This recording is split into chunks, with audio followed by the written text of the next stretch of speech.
दुनिया में ना तो कुछ मुश्किल होता है ना ही आसान होता है। सारा खेल मानने का है।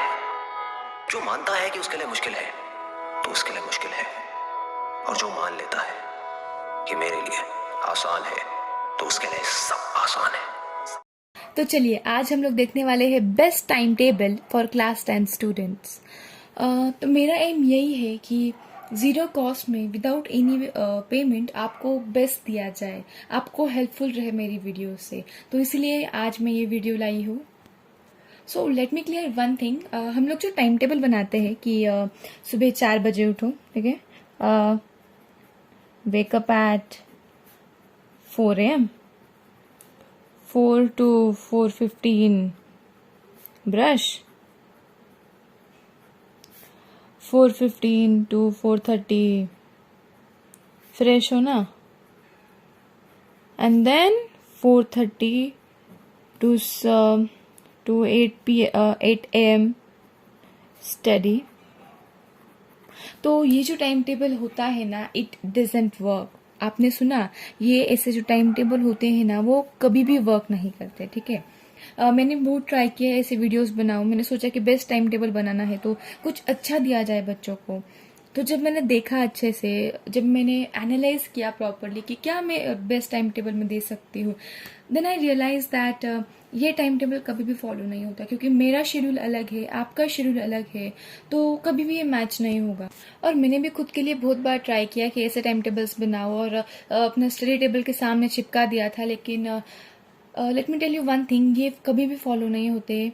हम लोग बोलते हैं कि मैं सुबह 4 बजे उठूंगा या उठूंगी, लेकिन हम लोग कभी नहीं उठते और 5 मिनट करते हैं, हमारा सारा जो टाइम टेबल होता है ना पूरा डिस्टर्ब हो जाता है। तो इसलिए ऐसा टाइम टेबल बनाने के चक्कर में तो बिल्कुल भी मत पड़ना। तो अभी कैसा टाइम टेबल बनाना है वो मैं आपको इस वीडियो में बताऊंगी। थ्रू आउट द डे हमें कैसी प्लानिंग्स करती है, थ्रू आउट द मंथ हमें कैसा प्लानिंग रखनी है, तो ये आज हम लोग इस वीडियो में देखेंगे। तो चलिए, बेस्ट टाइम टेबल के लिए ना कुछ कॉमन क्वेश्चंस होते हैं जो कि हमेशा बच्चों में पाए जाते हैं। तो उसमें से मैंने कुछ क्वेश्चंस पिकअप किए हैं और उनके आंसर्स मैं आपको दूंगी। तो one of the common question ये है कि चलिए मैम, हम लोग दिन में पढ़ाई करें या रात में पढ़ाई करें। So let me tell you one thing कि आप दिन में पढ़ाई करें या रात में पढ़ाई करें, इट डजेंट मैटर, ओके। अगर आपका कंसंट्रेशन दिन में अच्छा लगता है तो ऑफकोर्स आप दिन में ही पढ़ें, और अगर आपको रात में अच्छी पढ़ाई होती है, आपका कंसंट्रेशन ज़्यादा लगता है, अगर आपके फैमिली में जॉइंट फैमिली है और आपका घर छोटा है इसलिए आप दिन में नहीं पढ़ सकते, then surely you can go for the night study, okay. सबके लिए उनकी बॉडी अलग अलग होती है, तो we can't say that you should just study in day only और particular in night only, so we can't say that one. मेरी बात कहूँ तो पहले मैंने सभी ट्राई किए थे। पहले मैंने नाइट स्टडी ट्राई किया, फिर मुझे रियलाइज हुआ कि मेरे लिए नाइट स्टडी सुटेबल नहीं हो रहा है, मेरा कॉन्सेंट्रेशन नहीं लग रहा है, और जो मेरी मेमोराइजिंग पावर है वो बहुत कम हो रही है। और फिर जब मैंने सोचा और जब मैं सुबह जल्दी उठकर पढ़ने लगी तो मुझे लगा कि it is the best way for me. So तब से मैं सुबह ही उठती हूँ और पढ़ाई सुबह ही करती हूँ। तो आप ढूंढिए कि आपके लिए कौन सा बेस्ट है, आप ट्राई कीजिए। या तो नाइट में बैठिए और एक दिन दिन में बैठिए। तो आप ट्राई कीजिए कि आपका कॉन्सेंट्रेशन कब ज़्यादा लग रहा है। लेकिन एक एडवाइस है कि अगर आप रात में पढ़ाई कर रहे हो तो बोर्ड्स के 15 या 1 महीने पहले से आप सुबह उठना शुरू कर देना, आप सुबह उठने की प्रैक्टिस कर लेना, क्योंकि हमारे बोर्ड्स होते हैं वो मॉर्निंग में होते हैं। और अगर हमें नाइट स्टडी की हैबिट है, मॉर्निंग में लेट उठते हैं, तो जब हम लोग एग्ज़ाम लिखते हैं तो उसमें हमें बहुत प्रॉब्लम्स आती है। हमारी जो स्पीड है एग्ज़ाम के टाइम पर वो बहुत डिक्रीज हो जाती है। तो इसलिए अगर आप 1 मंथ पहले भी अगर आप सुबह जल्दी उठने की प्रैक्टिस कर लेंगे बोर्ड्स के पहले, then it will be surely very helpful for you. आपका सेकंड क्वेश्चन होगा कि हम लोग कितने घंटे पढ़े। तो ये भी बहुत कॉमन क्वेश्चन है जो कि पूछा जाता है। तो मैं 10th के बच्चों के लिए बोल रही हूँ कि आप लोगों को बहुत पढ़ाई करनी पड़ती है, मैथ्स के न्यूमेरिकल सॉल्व करने पड़ते हैं जो कि हार्ड सम्स रहते हैं, और उसमें आपका दिमाग का खेल बहुत ज़्यादा होता है, आपका ब्रेन आपको यूज़ करना पड़ता है। तो आपको अपने माइंड को रेस्ट भी देना पड़ेगा, उसको आराम देना पड़ेगा, ओके। और sleep is a thing which makes your brain feel relaxed, okay. जब आप सोते हो ना तो वो आपके ब्रेन की एक प्रकार की चार्जिंग होती है। ओके, जो आपने याद किया है, जो आपने पढ़ा है दिन भर में, वो रात को आपका जो ब्रेन होता है ना, वो अपने माइंड में स्टोर करता है, अच्छे से प्रॉपरली स्टोर करता है वो, कि बाद में जाकर हम लोग भूले नहीं। जैसे कि देख लो, अगर आप बहुत 1-2 घंटे तक कंटिन्यूसली आप टीवी देख रहे हो तो टीवी गर्म हो जाता है, उसे रेस्ट की ज़रूरत पड़ती है, उसे आराम करना पड़ता है। ठीक उसी प्रकार हमारे ब्रेन को भी आराम की ज़रूरत होती है।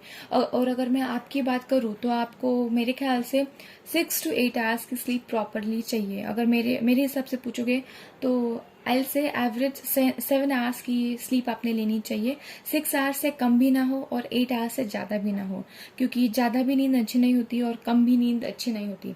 अगर आप ज़्यादा नींद लोगे तो उससे आपको ज़्यादा सोने की आदत पड़ जाएगी, और आपको इतना ओवर भी नहीं सोना है, तो इसलिए। और अभी आप लोग कहोगे कि मेरा कोई फ्रेंड है या कोई और रिलेटिव्स है, वो तो सिर्फ 4 घंटे या 5 घंटे नींद लेते हैं और बाकी पूरा दिन पढ़ाई करते हैं। सो आपको ना, पहली बात तो दूसरों पर ध्यान नहीं देना है, अपने आप पर ध्यान देना है। दूसरे क्या कर रहे हैं उससे अच्छा आप क्या कर रहे हो, ये इम्पोर्टेंट है। और हम लोग अभी सबको बदलते तो नहीं जाएंगे, इसीलिए हमें खुद को बदलना पड़ेगा। ये फैक्ट आपको समझना पड़ेगा कि जितने प्रॉपर आप स्लीप लोगे उतना ही आपकी जो मेमोराइजिंग पावर है वो इंक्रीज होगी। ये एक फैक्ट है। ओके, क्योंकि जब आप सोते हो ना तो आपके ब्रेन को रिलैक्स फील होता है, और यही वो टाइम होता है जब आपका ब्रेन आराम करता है और वो रिकॉल करता है कि आपने पूरे दिन भर में क्या पढ़ा है। इसलिए आपका दोस्त या कोई और क्या कर रहा है, कितना घंटा सो रहा है, उस पर बिल्कुल भी ध्यान मत दीजिए। और आपको 6 से 8 घंटे की नींद प्रॉपरली लेनी पड़ेगी, क्योंकि अगर आप 4 घंटे सोओगे तो जो आप पूरे दिन भर जो आप पढ़ रहे हो ना, वो आपके दिमाग में बिल्कुल भी नहीं जाएगा। आपकी जो लर्निंग पावर है, आपकी जो लर्निंग कैपेसिटी है, लर्निंग पावर है, वो डिक्रीज होगी, और आप रिकॉल भी अच्छे से नहीं कर पाओगे, वो भी आपकी डिक्रीज हो जाएगी।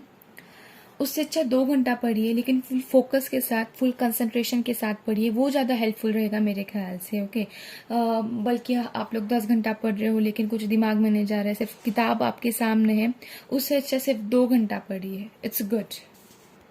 और एक टिप मैं आपको बताना चाहूँगी, तो ज़्यादा खाना मत खाइए। जितनी आपके बॉडी को ज़रूरत है, जितनी आपको भूख लगी है ना, सिर्फ उतना ही खाना खाइए। अगर आप सिर्फ पूरा पेट भरना है उसके लिए खाओगे तो आपको नींद आएगी, जब आप पढ़ोगे तो बहुत स्लीपी फील करोगे आप, और जो आप पढ़ रहे हो वैसे भी आपके दिमाग में नहीं जाएगा, और आपके हेल्थ के लिए भी ज़्यादा खाना अच्छा नहीं है। और समझ लो, अगर आपने सोचा है कि 3 आवर्स में पढ़ूंगा कंटिन्यूसली, और आपको 1.5 घंटे के बाद ही आपको अगर नींद आने लग गई, तो आपने जो उस 3 घंटे में गोल अचीव करना जो सोचा था वो आपको अचीव नहीं होगा। तो जो आपका जो उस दिन का जो गोल था वो पीछे रह गया, तो उधर आप लैक हो गए। तो इसलिए ज़्यादा खाना मत खाइए, जितनी भूख है उतना ही खाइए, नेसेसरी जितना खाना है उतना ही खाइए। तो चलिए, अभी हम लोग हमारे वीडियो के बेस्ट पार्ट में आते हैं, मेन पार्ट में आने हैं कि टाइम टेबल क्या कैसे बनाते हैं, क्या बनाएंगे हम लोग। तो आपको एक बात बोलूँ कि इस पे ध्यान मत दीजिए, ये क्या है, कुछ नहीं है, इस पर बिल्कुल भी मत ध्यान दीजिए। तो आप ना डेली अपना जो टाइम टेबल है ना वो ठीक से फिर से नया बनाइए। डेली का बोलिए अकॉर्डिंग टू योर गोल्स। आप इस टाइम टेबल से ज़्यादा फोकस ना आप गोल्स पर कीजिए, ठीक है, गोल्स पर फोकस कीजिए। आपका गोल क्या है? अगर आपने एक दिन में सोचा है कि मुझे आज साइंस के 2 या 3 लेसन खत्म करने हैं, तो आपको पूरे दिन में वो 3 लेसन खत्म करने ही पड़ेंगे। तो उसके अकॉर्डिंगली आपके जो सिटिंग आवर्स है वो आपको इंक्रीज करने पड़ेंगे। अगर आप डेली 2 to 3 आवर्स बैठते हो, एक एग्जाम्पल लिए, तो आपको 7 से 8 घंटा जरूरी बैठना पड़ेगा, ज़्यादा लेकिन कम नहीं। Okay, so according to your goal आपको अपना जो स्टडी आ रहा है वो डिसाइड करना पड़ेगा। और मेरी बात सुनोगे तो जो गोल है ना अपना, वो बिग डिसाइड करें, एम आपका बड़ा होना चाहिए। आप क्या करते हो ना, ऐसा पूरा दिन का टाइम टेबल बना लेते हो और अपने स्टडी टेबल के सामने कहीं तो भी चिपका देते हो, लेकिन ये फॉलो नहीं होता, और उसकी मदद से आप अपना जो गोल है ना वो अच्छे से अचीव नहीं कर पाते हो। तो इसलिए आपको क्या करना है, आपका जो टाइम टेबल है वो आपको रोज अपडेट करना है, according to your task, according to your goal, according to your aim. तो भी आपको टाइम टेबल कैसे बनाना पड़ेगा, तो देखते हैं। सबसे पहले आपके दिमाग में होना चाहिए कि आपका गोल क्या है। आपका आपका गोल क्या है, आपको कितने परसेंट स्कोर करना है। तो ठीक है, समझ लीजिए अगर आपको 95% या उसके प्लस स्कोर करने हैं, आप लोग बोलोगे कि नहीं हमारा एम छोटा है, लेकिन बड़ा एम देखने में क्या जाता है ना, पैसा जाएगा नहीं, सिर्फ आपको हार्ड वर्क करनी पड़ेगी। और अगर आपने सोचा है 95% और अगर आपको 80 भी 85 भी गिर जाते हैं तो फिर कितना अच्छा है ना। 85 नॉट बैड परसेंट। ओके, हमारे जो ड्रीम्स है वो हमेशा बड़े होने चाहिए। तो समझ लिया आपका एम है 95 प्लस। आपके दिमाग में सवाल आएगा कि अभी हमें ये गोल अपना अचीव करना है, तो इस गोल को अचीव करने के लिए क्या करना पड़ेगा, आपको स्टडी करना पड़ेगा। स्टडी करने के लिए यानी कि आपको क्या करना पड़ेगा, यानी कि आपके जो टेक्स्ट बुक्स है, नोट्स है, वो प्रॉपरली रीड करने पड़ेंगे। ठीक है, लेसन से उनको बार बार पढ़ना पड़ेगा। तो समझ लीजिए आपके कोई सब्जेक्ट है, उसमें आपको टोटल समथिंग, ठीक है 25 चैप्टर्स है, ले लेते हैं 25 चैप्टर्स। आपके पास चैप्टर 25 है और ये वीडियो देखने के बाद आपके पास कितने मंथ्स हैं, ये वीडियो देखने के बाद आपके पास कितने मंथ्स हैं, यानी कि समझ लीजिए ए मंथ्स है आपके पास चैप्टर 25 है, मंथ ए है आपके पास। तो आपने मंथली आपने सोचा कि मैं 10 चैप्टर्स कंप्लीट करूँगा। आप मंथली 10 चैप्टर्स कंप्लीट कर रहे हो, तो एक मंथ में कितने दिन होते हैं, एक मंथ में 30 डेज हमारे पास होते हैं, 30 डेज।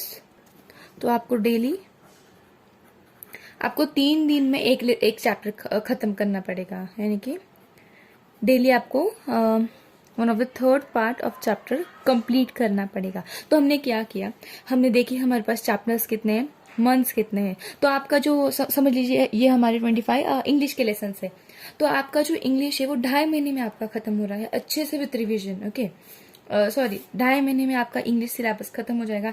आधा महीना आप रिवीजन को दे सकते हैं, 3 महीने में इजीली आप इंग्लिश प्रॉपरली कवर कर सकते हो। तो ये जो डिस्ट्रीब्यूशन है ये आपको खुद से करना पड़ेगा, ये कैलकुलेशन आपको खुद से करना पड़ेगा, इसलिए ध्यान से समझिए। हमने किया क्या, हमने पहले देखा हमारे पास चैप्टर्स कितने हैं, मंथ्स कितने हैं। हमने मंथली टारगेट लिया कि मंथली हमारा टारगेट क्या है, तो हमने सोचा कि एक मंथ में हम लोग 10 चैप्टर्स करेंगे, एक मंथ में हम लोग 10 चैप्टर्स करेंगे। तो मंथली 30 डेज होते हैं। अगर आपको एक मंथ में 10 चैप्टर्स करने हैं तो आपको 3 दिन में एक चैप्टर खत्म करना पड़ेगा इंग्लिश का, ऑफ कोर्स यस। और अगर आप 3 दिन में एक चैप्टर खत्म कर लेते हो तो 2.5 महीने में you are done with your English syllabus. Okay, ठीक है। तो 3 दिन आपके पास है एक लेसन खत्म करने के लिए। तो मेरे ख्याल से 3 दिन मोर देन इनफ है एक लेसन को खत्म करने के लिए। प्रॉपरली आप लेसन समझ सकते हो, 2-3 बार रीड कर सकते हो, कुछ एक्सरसाइज पढ़नी है आप रीड कर सकते हो, एप्रिसिएशन है इंग्लिश में अगर हम लोग देखते हैं तो वो लर्न कर सकते हो। 3 दिन में आप बहुत अच्छे तरीके से अपना जो स्टडी है वो प्रॉपरली खत्म कर सकते हो। और 3 दिन में आपको सिर्फ इंग्लिश ही करना नहीं, तो आप लोग उन 3 दिन में दूसरे भी सब्जेक्ट्स ऐड कर सकते हो। तो इस तरह से हमें अपने टाइम टेबल को डिजाइन करना, इसी तरह से हमें चलना है। हमें पहले मेन गोल डिसाइड करना है, उसके बाद हमें उसे ईयरली डिसाइड करना है, और फिर उसके बाद हमें मंथली आना है, और फिर डेली पर आना है। तो 6 डेज में आपका कितना सिलेबस कंप्लीट होना चाहिए, तो 6 डेज में आपके 2 लेसन्स कंप्लीट हो जाने चाहिए। तो यही आपका टारगेट रखना है, यही आपका एम रखना है, और उसके अकॉर्डिंगली आपको अपना डे डिजाइन करना है, अपना डे प्लान करना है। उसके लिए आप रात को सोने से पहले 5 मिनट निकाल लीजिए, एक नोटबुक बनाइए, और फिर उस 5 मिनट में आप लिखिए कि आपको क्या करना है अगले दिन। आपका एम लिखिए कि मुझे इंग्लिश का एक लेसन खत्म करना है, या जो भी आपका एम है, या साइंस का 1 लेसन खत्म करना है, या मैथ्स की ये एक्सरसाइज करनी है, वो आप अपने ऐसे बुक में ऐसे एम्स लिखिए। एम्स यहाँ डे आनी चाहिए, आपका डे एंड डेट। एम्स लिखिए कि मैथ्स का ये खत्म करना है, एक्सरसाइज कुछ भी, साइंस का ये खत्म करना है, इंग्लिश का ये लेसन खत्म करना है। और फिर आपको अकॉर्डिंगली दूसरे दिन आपका प्लान करना पड़ेगा कि मुझे इतनी इतनी देर तक मैथ्स मेरा हो जाना चाहिए।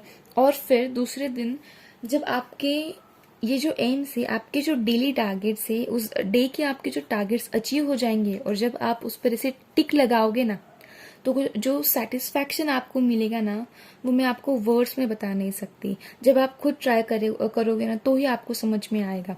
तो दूसरे दिन की अगली रात आप सोने से पहले 5 मिनट निकालिए, एक नोटबुक कीजिए और उसमें डे एंड डेट लिखिए और फिर अपने एम्स लिखिए कि कल मुझे क्या करना है, कल मुझे कौन से टारगेट्स अचीव करने हैं। तो आपके माइंड में वही रहेगा कि आज मुझे कि कल मुझे इतने ही टारगेट्स अचीव करने हैं। और जब आप सुबह उठोगे ना, तो आपके पास एक क्लियर आइडिया है कि आपको अपना पूरा दिन कैसे प्लान करना है, आपको पूरे दिन भर में क्या करना है, आपके क्या क्या एम्स है रादर दैन दिस। क्योंकि जब आप ये फॉलो करते हो ना, तो आपके कोई एम्स नहीं है, गोल्स नहीं है, सिर्फ इतना घंटा पढ़ाई करना है। तो फिर आप पढ़ाई करना यानी कि बुक सामने रखो, आप उससे भी पढ़ाई बोलते हो। लेकिन इसमें आपको जो प्रॉपरली जो आपको जो आउटपुट है वो अच्छे से मिलता है। और ये टिक लगाने के बाद आपको जो सेटिस्फैक्शन मिलेगा ना, आप खुद मुझे कमेंट करोगे और बोलोगे ma'am it was just fantastic. और एक इम्पॉर्टेंट बात, आप एक चैप्टर एक पूरे दिन भर में मत कीजिए, ठीक है? या एक ही सब्जेक्ट आप पूरे दिन भर में मत पकड़िए। आप ना सब्जेक्ट चेंज करते रहिए, नहीं तो आपकी जो प्रोडक्टिविटी है ना, वो कम होने लगती है, ठीक है? 1 चैप्टर एंड 1 सब्जेक्ट। एक पूरे दिन में आपको पर्टिकुलर एक चैप्टर और एक सब्जेक्ट नहीं पकड़ना है, आपकी प्रोडक्टिविटी कम होने लगती है। आप एक चैप्टर तो भी कर सकते हैं दिन में, लेकिन सब्जेक्ट ना चेंज करते रहिए। अगर आपने अभी इंग्लिश पकड़ा है तो अल्टरनेट कीजिए, आप मैथ्स लीजिए या फिर साइंस लीजिए। लैंग्वेज के बाद अल्टरनेट लर्निंग सब्जेक्ट्स लीजिए, फिर ऐसा अल्टरनेट कीजिए। तो उससे आपकी प्रोडक्टिविटी इंक्रीज होने लगती है। यहाँ डिक्रीज हो रही थी, फिर यहाँ अगर आप सब्जेक्ट्स अल्टरनेट करते हो तो इंक्रीज होगी। अगर लेसन छोटा है तो ऑब्वियसली आप कर सकते हो एक दिन में, लेकिन अगर लेसन बड़ा है, बहुत डीप, यानी कि साइंस का आप लोग 5th लेसन समझ लीजिए, साइंस 2 का ग्रीन एनर्जी वाला, आई गेस वही लेसन है, तो बहुत बड़ा लेसन है। तो आप उसे एक दिन में मत कीजिए, आप 2 दिन में डिवाइड कीजिए, 3 दिन में डिवाइड कीजिए, एज पर योर कन्वीनियंस। लेकिन एक ही दिन में आपको एक चैप्टर खत्म नहीं करना है, आपकी प्रोडक्टिविटी डिक्रीज होगी। आप जो लर्न कर रहे हो वो आपको नहीं इतना प्रॉपरली समझेगा, और एक सब्जेक्ट आपको पूरे दिन में नहीं पकड़ना है। या फिर आप एक दिन में 2 सब्जेक्ट्स पकड़िए, कि समझ लीजिए मैंने एक लैंग्वेज पकड़ा है तो एक आप साइंस पकड़ लीजिए, ऐसा अल्टरनेट कीजिए। तो अभी आपको समझ लीजिए 6 डेज में आपको 2 चैप्टर्स कंप्लीट करने हैं। तो उसके अकॉर्डिंगली आप अपना डे प्लान कर सकते हैं। पहले दिन में अगर आपको 1/3 ऑफ द लेसन कंप्लीट करना है, तो आप वो जो पहला जो हमारा टाइम टेबल था, 4 बजे उठा, brush time, then study time, वो आप उस पर अप्लाई कीजिए। तो आपको ये 1/3 ऑफ द लेसन चैप्टर कैसे खत्म करना है वो आप पर डिपेंड करता है। और एक बात, आप किसी और का टाइम टेबल कभी भी फॉलो मत कीजिए, क्योंकि वो उस पर्टिकुलर इंसान के लिए वो सूटेबल है, उसके लिए वो प्रॉपरली अप्लाई होता है। ये फिक्स नहीं कि वो आपके लिए भी उसी तरह वर्क करेगा। मैं आशा करती हूँ कि आपको इस वीडियो से कुछ ना कुछ सीखने को ज़रूर मिला होगा। मेरा हमेशा यही एम होता है कि आप सब अच्छे से पढ़ाई करो, आप कभी भी डीमोटिवेट ना हो, आप हमेशा मोटिवेटेड रहो, आपको पढ़ाई में अच्छे मार्क्स आए और आपको कभी भी कोई परेशानी ना हो। इसलिए मैं ये अच्छे वीडियोज़ आपके लिए बनाती हूँ।